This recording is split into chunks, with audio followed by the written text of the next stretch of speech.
So you guys wanted to get more videos on fillers, so I decided to show you guys this before and after. So this patient came in because she felt like she was very tired looking, and she wasn't tired, but she looked tired, and she was a little bit self-conscious about the under eye area. And so when we did our consultation, I was like, I think you need to, instead of treating the under eye, I think we need to focus on the mid face.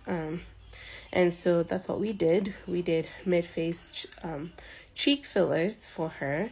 And as you can see from the before and after, doing the mid-face fillers actually helped with the under eye area. So we didn't really have to treat the under eyes. And so a lot of times people focus on the symptom and not the cause of the issue. So the symptom in this case is the under eye. You can see that she has lost volume in the under eye, so it looks like she has bags. And the other symptom is that she has nasolabial folds, right? But the main problem is the mid face, and I have the same issue. So when I do my before and afters, I'll show you guys.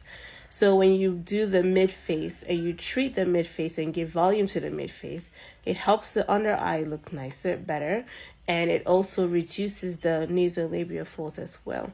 So this is why doing mid face volume restoration is very important. Not everybody needs mid face. Some people will also need lateral face, but she had really beautiful cheekbones, and that was not an issue for her. So we focus on the mid face. I think we ended up doing 2 syringes split between both sides. And yeah. Oh, and another fun fact. One of the things that I've learned is that most of my Black patients, they look like they don't need a lot of filler, but they almost always do. And it's because, our skin is very thick, and so it gives the illusion that we haven't lost a lot of volume.